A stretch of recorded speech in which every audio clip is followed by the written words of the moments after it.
Narinig niyo na ba na ang init sa kwarto ay inaasahang unti-unting mawawala habang tayo ay nagkakaedad, na ang ningas ng paglalambingan ay para lamang sa mga bata? Ito ay isang salaysay na marami sa atin ang nakarinig, isang tahimik na pag-aakala na ang buhay pagkatapos ng sis ay nangangahulugan ng pagsuko sa isang naiiba at hindi na gaanong masiglang kabanata. Ngunit paano kung sabihin ko sa inyo na ito ay isa sa mga pinakalaganap at nakapipinsalang alamat tungkol sa pagtanda? Paano kung ang susi sa pagkakaroon ng isang kasiyasya konektado at masarap na buhay intimate sa inyong mga ginintuang taon ay hindi isang milagrosong tableta o isang mamahaling hindi napatunayang gamutan, kundi isang bagay na nasa inyong pantry na ako po si Dr. Mila De La Paz at sa mahigit 25 taon bilang isang gynecologist, nagkaroon ako ng pribilehiyong makausap ang libu-libong kababaihan at kalalakihan at pakinggan ang kanilang pinakamalalim na alalahanin. Mula sa aking klinika, dito sa maaraw na Makati, nakarinig ako ng hindi mabilang na mga kwento ng pagkadismaya. Nakita ko ang tahimik na pagkabigo sa mga mata ng mga mag-asawang na mahal pa rin ang isa't isa, ngunit nararamdaman na may pisikal na distansya na namamagitan sa kanila. Madalas silang lumalapit sa akin dahil sa mga isyo tulad ng panunuyo ng ari, pagbaba ng libido, o pangkalahatang kawalan ng enerhiya. Sa paniniwalang ito ay mga hindi maiiwasang kahihinatnan ng pagdaragdag ng mga kandila sa birthday cake. Sinubukan na nila ang karaniwang payo. Mag-relax ka lang. Uminom ng isang basong alak, subukang ganahan, at nalaman nilang ito ay lubhang nagkukulang. Ang katotohanan ng mga mabubuting intensyon, ngunit malabong mungkahi na ito, ay nabibigong tugunan ang ugat ng mga pagbabagong pisyolohikal na nangyayari sa ating mga katawan. Habang tayo ay tumatanda, ang ating circulatory system, ang masalimuot na network ng mga daanan na nagdadala ng dugo, oxygen at mahahalagang sustansya sa bawat selula, ay maaaring maging hindi na gaanong epesyente. Naaapektuhan nito ang lahat mula sa kalusugan ng ating puso hanggang sa ating mga antas ng enerhiya, at direkta nitong naaapektuhan ang ating kakayahang maranasan at masiyahan sa pagtatalik. Ang mahinang sirkulasyon ay maaaring humantong sa pagbaba ng pagiging sensitibo, kahirapan sa pagka-excite, at isang pangkalahatang pakiramdam ng pagiging hiwalay sa ating sariling mga katawan. Ngayon, wawasakin natin ang alamat ng hindi maiiwasang paghina. Ibubunyag ko ang isang sikreto na nakatulong sa napakarami sa aking mga pasyente na mabawi ang kanilang sigla.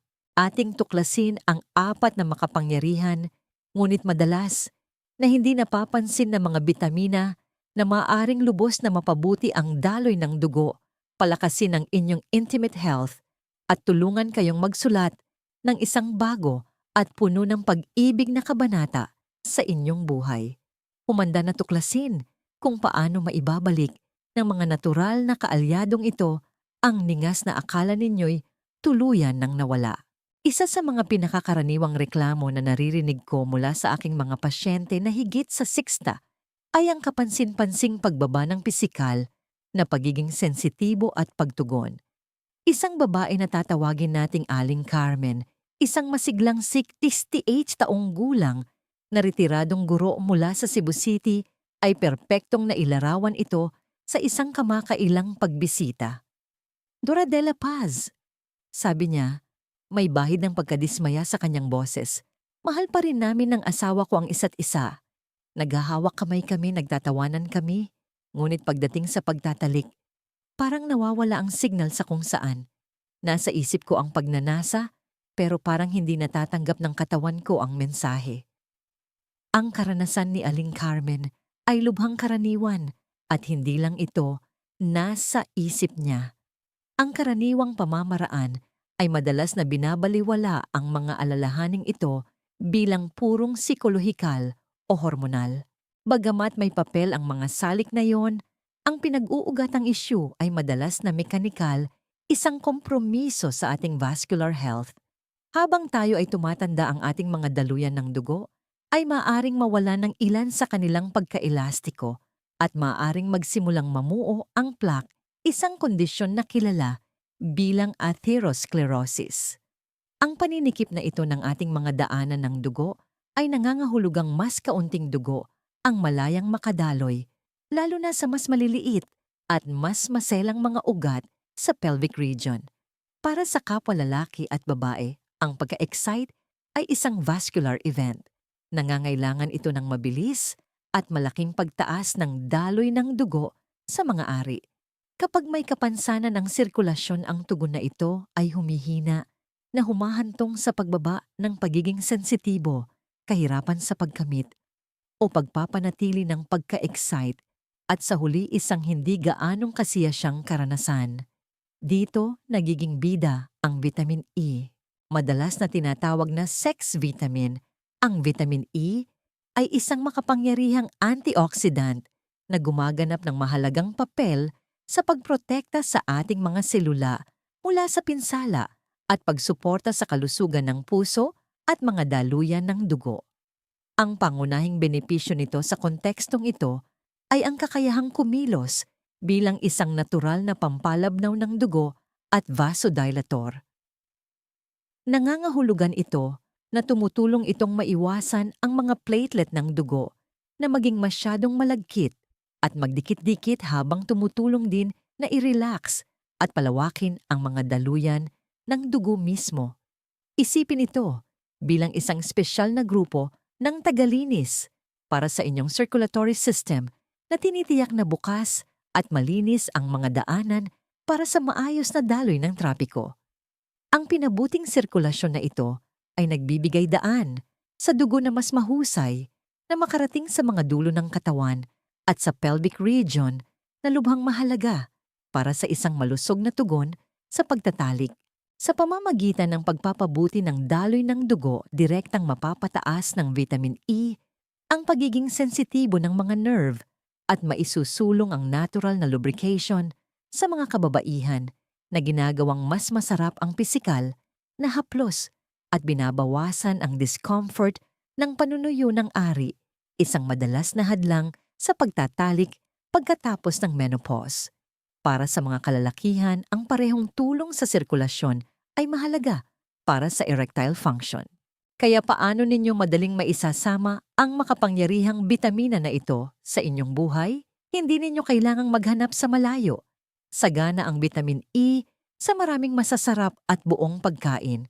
Ang ilan sa mga pinakamahusay na mapagkukunan ay kinabibilangan ng mga mani at buto, lalo na ang mga almendras at sunflower seeds. Ang isang maliit na dakot, marahil isang kapat na tasa, ay perpektong merienda sa hapon. Ang mga abokado ay isa ring kamangha-manghang mapagkukunan. Ang pagdaragdag ng kalahating abokado sa inyong salad o tinapay sa umaga ay maaaring magbigay ng malaking dosis. Ang mga madahong berdeng gulay tulad ng espinaka ay mayaman din sa vitamin E. Kung isinasaalang-alang ninyo ang isang suplemento, mahalagang makipag-usap muna sa inyong doktor dahil ang mataas na dosis ay maaring makasama sa ilang mga gamot, lalo na sa mga pampalabnaw ng dugo. Sa pangkalahatan, inirerekomenda ang dosis na humigit kumulang 15 mg o 22 4 IU bawat araw mula sa mga mapagkukunan ng pagkain. Naaalala ko na sinimulang idagdag ni Aling Carmen ang sunflower seeds sa kanyang yogurt sa umaga at siniguradong kumain ng spinaka salad para sa tanghalian. Pagkalipas ng ilang buwan, bumalik siya para sa isang follow-up at ang kanyang kilos ay ganap na naiiba. Hindi naman po sa parang 20 anyos ulit ako. Sabi niya na may mainit na ngiti pero bumalik na ang koneksyon. Mas nararamdaman ko ang sarili kong katawan at ang mga tahimik na sandali kasama ang aking asawa ay muling naging malapit at espesyal. Ito ay isang simpleng pagbabago na tumugon sa isang tunay at pisikal na pangangailangan na nagbigay daan sa kanyang emosyonal na koneksyon na umunlad. Bago tayo magpatuloy, gusto ko kayong kumustahin. Nakakaranas ba kayo ng ilan sa mga pagkadismaya na tinalakay natin tulad ng pagbabago sa pisikal na pagiging sensitibo o pagtugon? Kung sa tingin ninyo ay nakatulong at akma sa inyo ang impormasyong ito, pakitype ang uyan sa mga komento sa ibaba. Kung hindi ito gaanong nauugnay sa inyong karanasan, pakitype ang 0. Ang inyong feedback ay napakahalaga at nakakatulong sa akin na lumikha ng nilalaman na tunay na tumutugon sa inyong mga pamangangailangan.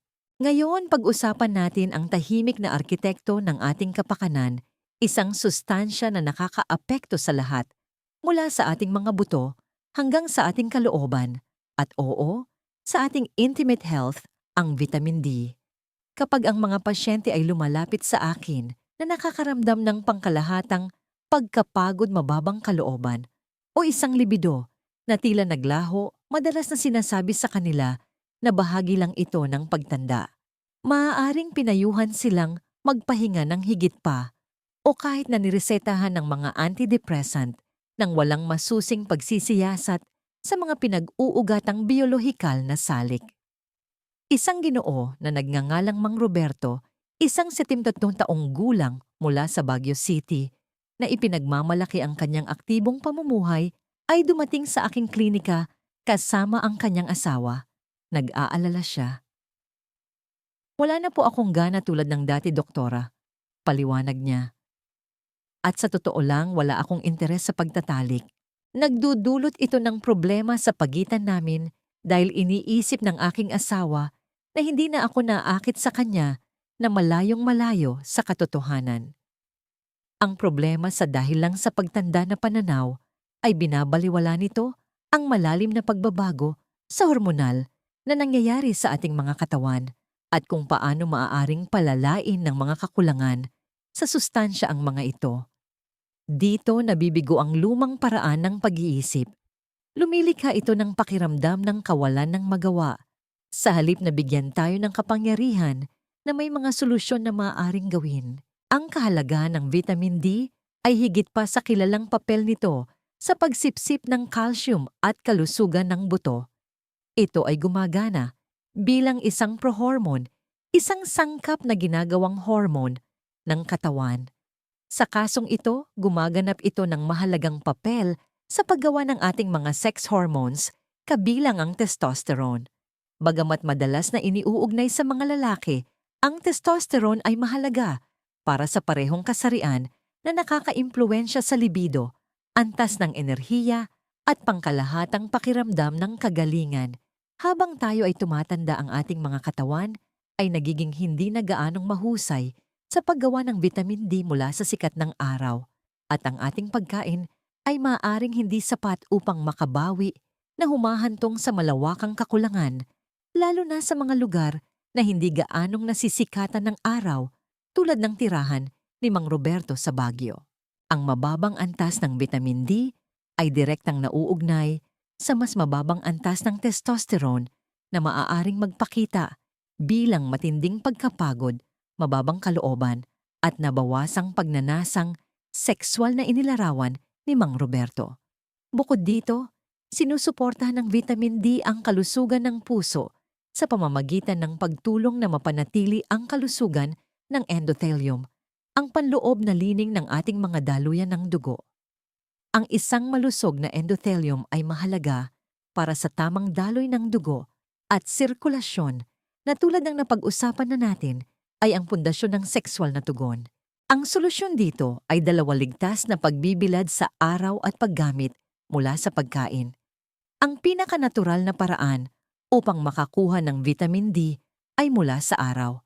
Pinapayuhan ko ang aking mga pasyente na maglaan ng mga 15 sa 20 minuto ng sikat ng araw sa tanghali sa kanilang mga braso at binti, ilang beses sa isang linggo nang walang sunscreen. Siyempre, kailangan itong balansehin sa panganib ng cancer sa balat, kaya ito ay isang maikli at sinasadyang sun bath, hindi oras ng pagbibilad, para sa maraming tao lalo na sa mga buwan ng tag-ulan. O para sa mga may mas maitim na balat, mahalaga ang supplementation. Ang mga pagkaing mayaman sa vitamin D ay kinabibilangan ng matatabang isda tulad ng salmon at mackerel gatas na may dagdag na bitamina at pula ng itlog. Gayunpaman, maaaring napakahirap makakuha ng sapat mula sa pagkain lamang. Inirekomenda ko kay Mang Roberto na ipasuri ang kanyang antas ng vitamin D sa pamamagitan ng isang simpleng pagsusuri sa dugo. Hindi nakakagulat mababa ang mga ito. Sa ilalim ng gabay ng kanyang pangunahing doktor, nagsimula siya ng vitamin D3 supplement. Ang pagbabago ay hindi nangyari sa isang gabi, ngunit pagkatapos ng ilang buwan, iniulat niya na nakakaramdam siya ng panibagong lakas. Nawala na ang ulap, sabi niya sa akin sa telepono. At ang interes ang pagnanasa, bumabalik na. Nagpunta kami ng asawa ko sa isang mahabang weekend sa tabing dagat at parang bumalik kami sa dati. Ang pagpuno sa nag-iisang sustansyang ito ay nakatulong na maibalik ang isang mahalagang balanse ng hormonal na nawawala. Kamusta naman ang inyong mga antas ng enerhiya at pangkalahatang kalooban kamakailan? Ito ba ay isang bagay na pinagdadaanan ninyo kung ang seksyon na ito tungkol sa vitamin D at ang epekto nito sa balanse ng hormonal at libido ay isang aha moment para sa inyo? Mangyaring ipaalam sa akin sa pamamagitan ng pag-type ng 1 sa mga komento. Kung hindi ito ang pangunahing alalahanin ninyo ngayon, paki-type ang 0. Ang inyong tapat na feedback ay napakalaking tulong. Panghuli, talakayin natin ang mismong pundasyon ng ating intimate health, ang mga pisikal na istruktura ng ating mga katawan. Maraming kababaihan na nakikita ko pagkatapos ng 6 ay nakikipag-ugnayan sa hindi komportable at madalas na masakit na katotohanan ng vaginal atrophy at panunuyo. Sinasabihan silang gumamit lang ng mas maraming lubricant at habang ang mga lubricant ay tiyak na nakakatulong, ang payo na ito ay parang paglalagay ng benda sa isang mas malalim na issue. Pinamamahalaan nito ang isang sintomas ngunit walang ginagawa upang matugunan ang pinag-uugatang kalusugan ng mga tisyo. Ang pamamaraang ito ay maaring gawing parang isang klinikal, pinagplanuhang gawain, ang pagtatalik sa halip na isang kusang pagpapahayag ng pagmamahal na nagiiwan sa mga kababaihan na pakiramdam ay sira o hindi sapat. Ang mga kalalakihan din ay nahaharap sa mga hamon sa istruktura dahil ang mga huminang daluyan ng dugo ay maaring makapinsala sa erectile function. Ang lumang paraan ng pag-iisip ay nabibigo dahil tinatrato nito ang mga isyong ito bilang mga hiwalay na problema, hindi bilang mga sintomas ng isang sistematikong pangangailangan para sa mas mahusay na kalusugan at pag-aayos ng selula. Dito pumapasok ang makapangyarihang tambalan ng vitamin C at ng B vitamin complex. Sila ang mga dalubhasang tagapagtayo at maintenance crew para sa ating mga katawan. Ang vitamin C ay lubhang mahalaga para sa produksyon ng collagen. Ang collagen ay ang pangunahing protina na nagbibigay ng istruktural lakas at pagkaelastiko sa ating mga tissue. Isipin ito bilang ang balangkas na humahawak sa lahat. Kasama dito ang mga maselang tissue ng vaginal wall at ang makinis na kalamnan at connective tissues sa loob ng mga daluyan ng dugo sa buong katawan natin. Kapag bumababa ang produksyon ng collagen, sa pagtanda ang mga tissue ay maaaring maging manipis, marupok at hindi gaanong elastiko. Sa pamamagitan ng pagtiyak ng sapat na paggamit ng vitamin C, binibigyan ninyo ang inyong katawan ng mga hilaw na materyales na kailangan nito upang ayusin at mapanatili ang mahalagang balangkas na ito na nagsusulong ng mas matibay, lubricated na mga tissue sa ari at mas malakas, mas nababaluktot na mga daluyan ng dugo. Ang mga B vitamins particular, ang folate B9 at niacin B3 ay mga powerhouse sa sirkulasyon. Ang folate ay critical para sa synthesis ng nitric oxide, isang molekula na nagre-relax sa mga panloob na kalamnan ng mga daluyan ng dugo na nagiging sanhi ng paglawak at pagtaas ng sirkulasyon. Ang prosesong ito ay fundamental sa sexual na pagka-excite. Ipinakita ng niacin na nakakabawas ng kolesterol at nagpapabuti ng daloy ng dugo na lalong sumusuporta sa vascular system. Sama-sama ang vitamin C at ang mga B vitamins ay gumagana ng magkakasama upang bumuo at mapanatili ang mga pisikal na istruktura na kinakailangan para sa isang malusog, komportable at tumutugon na buhay intimate. Ang magandang balita ay ang mga bitaminang ito ay madaling makuha sa isang masigla at masarap na dieta. Para sa vitamin C, isipin ang higit pa sa mga dalandan. Ang mga bell pepper lalo na ang pula broccoli, strawberry at kiwi ay puno nito. Layunin na magkaroon ng isang makulay na plato sa bawat pagkain. Ang mga B vitamins ay matatagpuan sa isang malawak na hanay ng mga pagkain, kabilang ang mga madahong gulay, itlog, munggo at mga karne na walang taba. Isang magandang halimbawa na ibinabahagi ko sa aking mga pasyente ay simulan ang kanilang araw sa isang circulation smoothie. Maaari kayong mag-blender ng spinaka para sa B vitamins at vitamin E, isang dakot ng strawberry para sa vitamin C, at isang kutsara ng almond butter para sa vitamin E. Ito ay isang simple at masarap na paraan upang punuin ang inyong sistema ng mga mahahalagang sustansyang ito. Isang pasyente ko mula sa Davao City, isang 62 taong gulang na nagngangalang Ginang Susan, ay halos sumuko na sa pagtatalik dahil sa sakit mula sa panunuyo. Matapos naming pagtuunan ng pansin ang isang dieta na mayaman sa mga sustansyang nagpapatibay ng collagen at nagpapabuti ng sirkulasyon, napansin niya ang isang malaking pagkakaiba. Pakiramdam ko lang, mas malusog mula sa loob palabas, ibinahagi niya. Mas komportable na ngayon at iyon ay nagbigay sa akin ng higit na kumpiyansa at pagiging bukas sa pagiging malapit muli sa aking asawa. Hindi ito tungkol sa isang magic pill. Ito ay tungkol sa pagbibigay sa kanyang katawan ng mga kailangan nitong building blocks upang pagalingin ang sarili nito. Gusto kong marinig mula sa inyo sa huling pagkakataon. Nakatuon ba kayo sa kalusugan ng istruktura ng inyong katawan sa pamamagitan ng nutrisyon? Ang ideya ba ng paggamit ng pagkain upang bumuo ng mas malakas at mas matatag na mga tissue ay tumatatak sa inyo? Kung nahanap ninyong nakakatulong ang huling puntong ito, paki-type ang 1. Kung hindi, ayos lang ang 0. Maraming salamat sa inyong pakikilahok. Nakakatulong ito sa akin na maunawaan kung ano ang pinakamahalaga sa inyo. Habang tinatapos natin ang ating pag-uusap, maglaan tayo ng sandali upang pagnilayan ang ating natuklasan. Binuwag natin ang alamat na ang paghina sa pagtatalik ay isang hindi maiiwasang bahagi ng pagtanda. Nakita natin na napakarami sa mga isyong kinakaharap natin, nabawasang pagiging sensitibo, mababang libido, pisikal na discomfort, ay hindi lamang mga psikolohikal na hadlang, kundi malalim na nakaugat sa ating pisikal na kalusugan, partikular sa ating sirkulasyon at integridad ng selula. Nalaman natin na ang karaniwang payo na mag-relax lang o gumamit ng lubricant ay madalas na nabibigo dahil tinatakpan nito ang mga pundasyong isyong ito. Sa halip, binigyan natin ng kapangyarihan ang ating sarili ng kaalaman, pag-unawa, na sa pamamagitan ng pagsuporta sa ating mga katawan mula sa loob palabas gamit ang mga pangunahing sustansya, makakalikha tayo ng malalim at pangmatagalang pagbabago.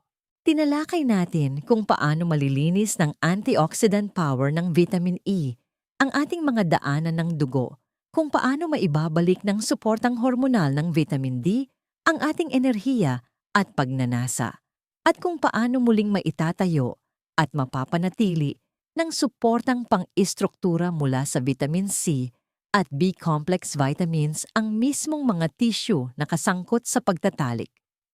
Hindi ito mga komplikado at mamahaling interbensyon. Ito ay mga simple at makapangyarihang pagbabago na maaari nating gawin sa ating mga plato araw-araw.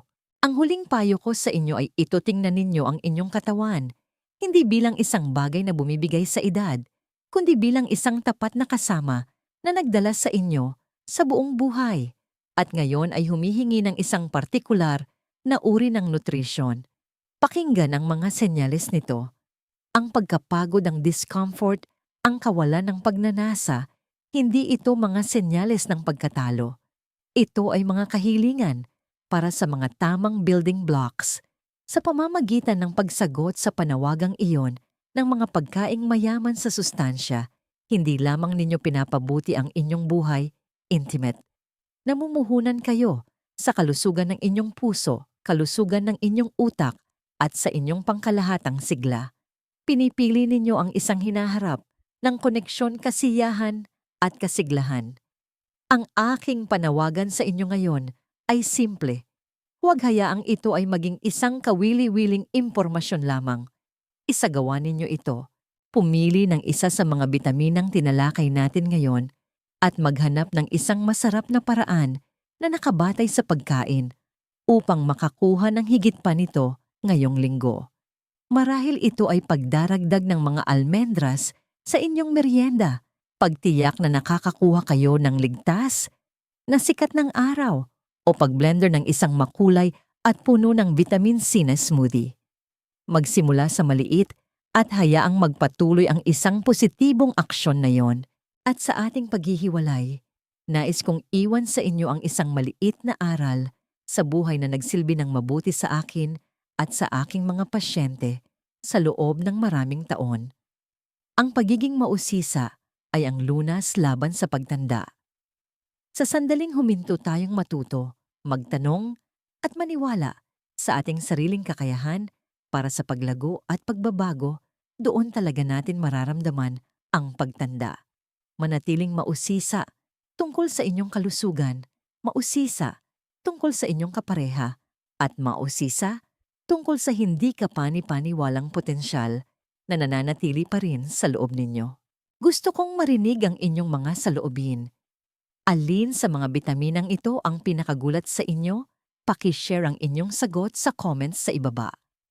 Ang inyong mga kwento at pananaw ay nagpapayaman sa komunidad na ito. Kung nakita ninyong mahalaga ang ating oras ngayon, mangyaring isaalang-alang ang pag-subscribe at pagbabahagi nito sa isang kaibigan o mahal sa buhay na maaaring makinabang sa mensaheng ito. Maraming salamat sa pagtitiwala ninyo sa akin. Maging malusog at manatiling masigla.